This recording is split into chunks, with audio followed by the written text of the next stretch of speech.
You wake up and suddenly question everything you were taught about the beginning of civilization, because beneath deserts, broken cities, and ancient clay tablets lies a story that refuses to stay buried.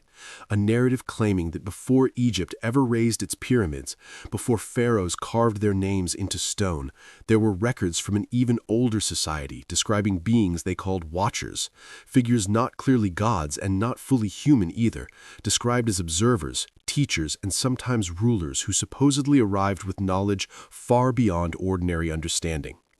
And when historians study Sumerian tablets, they notice repeated sky symbols, references to shining entities, sudden appearances of law codes, advanced mathematics, and organized city planning that feels almost too structured for what we imagine early humanity to be, which forces a powerful question into the mind. Was this outside influence, or was it simply human brilliance underestimated for thousands of years? Because Sumer was not just another settlement. It was a civilization that developed writing, trade systems, legal structures, astronomy, and religion in a way that looks less like random growth and more like intentional design. And while mainstream archaeology explains this as rapid innovation caused by fertile land and cooperation, alternative thinkers suggest symbolic descriptions of mentors, lost knowledge, or misunderstood metaphors that later generations interpreted literally. Yet the true fascination lies not in supernatural claims, but in the undeniable proof that early humans were far more intelligent and organized than modern stereotypes allow, shifting the mystery from who ruled before Egypt to how capable were the first civilizations really. And sometimes the most shocking discovery is not that mysterious beings existed, but that human potential has always been extraordinary. As you move deeper into translations and archaeological findings, the mystery begins transforming into interpretation rather than fantasy, because the same clay tablets that speak of heavenly figures also record grain storage numbers, tax collections, marriage agreements, and daily trade transactions, proving these societies were not writing science fiction, but blending practical life with spiritual symbolism. And ancient cultures did not separate religion, science, and politics the way modern society does. Everything existed in a single narrative, where a king could be described as chosen by the heavens and a natural flood could be written as divine punishment. And when viewed through this lens, the watchers begin to resemble metaphors, priestly titles, or symbolic guardians of law and order rather than literal sky beings descending from clouds. Yet curiosity persists because Sumerian achievements remain astonishing. Planned cities with walls, standardized measurement systems, trade routes stretching vast distances, and astronomical observations accurate enough to predict seasonal changes, which creates the illusion of sudden enlightenment, even though progress likely happens slowly across many generations. But time compresses centuries into moments when viewed from the present, causing small steps of improvement to appear like giant leaps. And this compression fuels mystery, because the human mind expects visible progression, not invisible accumulation. So when evidence is incomplete, imagination fills the gaps with dramatic explanations, amplified further by modern media that favors excitement over nuance. Yet the real power of the Watcher's narrative lies in understanding how ancient people personified knowledge and authority into memorable figures that communities could respect and remember, revealing shared psychological patterns across civilizations rather than shared extraterrestrial encounters. Eventually, the question stops being about whether mysterious rulers truly existed and becomes about why such stories endure across centuries, because they reveal a deep human tendency to attribute progress to extraordinary forces rather than persistent effort. Yet the grounded reality is even more impressive. Civilizations rose through cooperation, observation of nature, trial and error, and the willingness of each generation to build upon the last. And when you examine ruins, tools, and inscriptions, you realize that what appears mysterious is often simply the result of lost context, missing records, and reinterpretations layered over time. And myths were never meant to be literal history books, but symbolic frameworks that preserved moral lessons, social order, and cosmic explanations in memorable forms, which is why Watcher-like guardians appear worldwide as reflections of collective psychology rather than evidence of hidden overlords.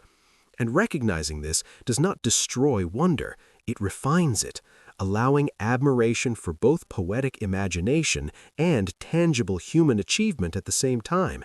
Because the true marvel of early civilizations is not secret beings ruling from the sky, but humanity itself, rising from uncertainty to build cities, invent writing, measure stars, and create structured societies without modern technology, leaving behind fragments that still challenge modern minds, proving that the greatest legacy of those ancient worlds is not a hidden ruler or cosmic secret, but the enduring power of intelligence, creativity, and the relentless desire to understand our origins. And as the layers of history continue unfolding, another truth slowly becomes impossible to ignore. History is not a clean timeline carved in stone. It is a puzzle with missing edges, broken centers, and pieces rearranged by every empire that came after. Because when new powers rise, they don't just build cities, they reshape narratives. They highlight their own glory and let older stories fade into shadows. And this is exactly what happened when Egypt grew into dominance. Monumental architecture and centralized rule capturing attention, while earlier civilizations like Sumer slipped into obscurity, their knowledge surviving only through scattered tablets and ruined walls, which allowed later cultures to reinterpret their myths through new religious and political lenses, turning symbolic sky guardians into literal rulers, metaphors into mysteries, and poetic descriptions into debated conspiracies. And once centuries pass, those reinterpretations stack on top of each other until modern audiences encounter layered legends instead of original meanings. And the Watcher's narrative thrives inside this uncertainty because it exists perfectly between evidence and imagination, where a single line describing beings descending from the heavens can evolve into entire theories of hidden technologies or forgotten races. Yet careful archaeological reading often reveals references to seasonal astronomy, priesthood authority, or celestial metaphors used to legitimize leadership, meaning the ancients were not documenting alien encounters, but encoding complex societal structures into memorable symbolic language. And understanding this doesn't weaken the intrigue, it strengthens it, because it shows early humanity as intellectually sophisticated communicators who used myth as a storage device for knowledge, law, and identity, ensuring survival of ideas even when literacy declined, which explains why Watcher-like figures appear across distant cultures, not as proof of a shared external visitor, but as proof of a shared internal psychology. Humans everywhere creating guardians of the sky to represent order in a chaotic universe.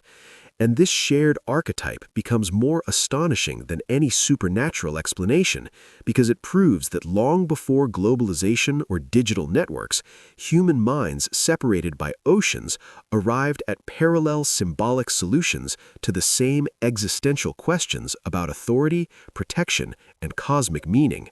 When you finally step back and view the entire narrative from a wider perspective, the mystery shifts from who ruled before Egypt to why do we feel compelled to believe someone must have ruled us at all? Because uncertainty makes the human brain uncomfortable, and extraordinary explanations often feel more satisfying than gradual progress, yet the grounded truth carries a deeper power. Civilizations did not need supernatural rulers to achieve brilliance. They needed observation of nature, collective effort, innovation through mistakes, and the patience of generations willing to refine knowledge instead of abandoning it. And Sumer stands as proof of this process, with irrigation engineering, written contracts, mathematical systems, and organized governance emerging not from sudden revelation, but from sustained discipline. and the allure of watchers continues mainly because mystery captures attention faster than nuance. But nuance reveals something more inspiring, that humanity's earliest societies were capable of immense creativity and structure without modern tools. And myths were never lies, but symbolic reflections of fears, hopes, and attempts to explain the unknown sky above them, meaning the enduring fascination with ancient watchers is less about hidden beings and more about our timeless desire to understand origins, to fill historical gaps with stories that give shape to uncertainty. And once you recognize this pattern, the wonder doesn't disappear. It evolves, transforming from speculation about celestial rulers into admiration for human resilience and imagination. Because the real legacy left behind by those ancient tablets and ruins is not evidence of secret overlords, but evidence that thousands of years ago, people were already questioning existence, measuring stars, organizing societies, and leaving intellectual footprints strong enough to challenge modern minds, proving that the most extraordinary force shaping early civilization was never something descending from the heavens. It was humanity itself, rising from the earth with curiosity, creativity, and an endless drive to understand its place in the universe.